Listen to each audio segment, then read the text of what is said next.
न कहाए। चांगो ना मैया वो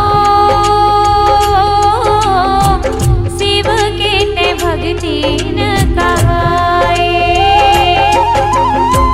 शिव के ते भक्ति न कहाए। शिव के ते भक्ति न कहाए।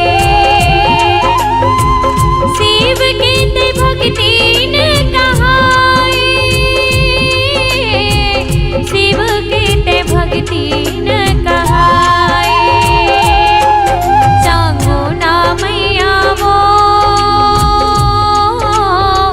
शिव के ते भक्ति न कहाए। चांगो ना मैया वो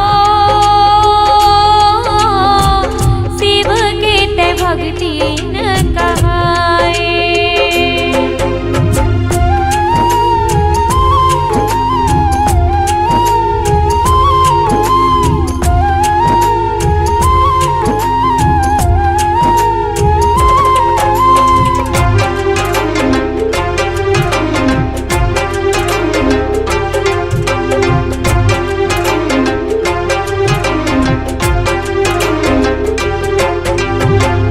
एक समय मुनि नारद कैलाश आए।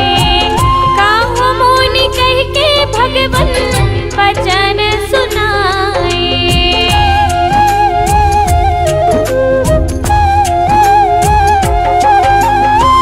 तोरे भगतिन चांगो ना भक्ति ला निभाए।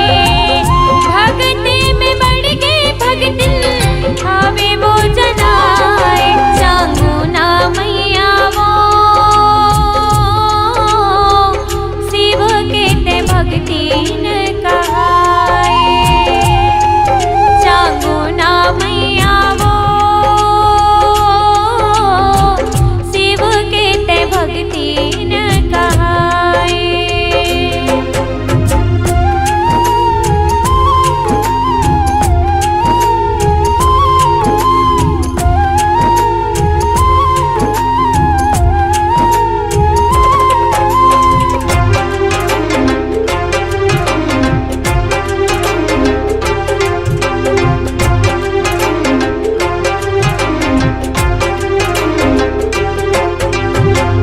हाथ काल सुन के गौरी तेरे किब लगाए।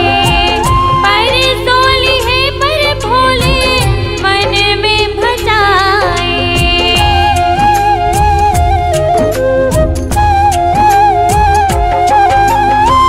साधु के भेष में भोले महल में आए। देखे जब निष्ठा भक्ति प्रभु हार जाए। चांगो ना मैया वो शिव के ते भक्ति न कहाए। चांगो ना मैया वो शिव के ते भक्ति न कहाए।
न कहाए।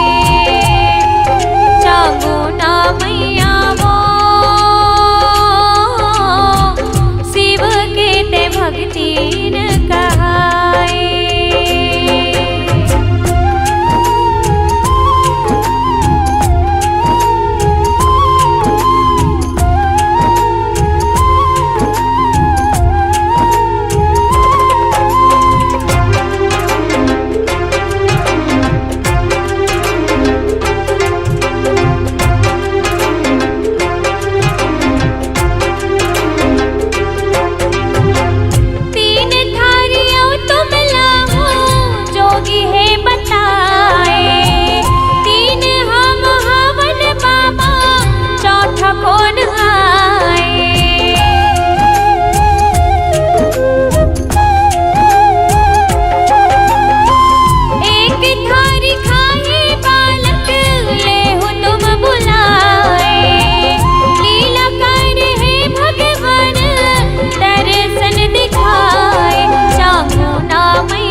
भक्ति।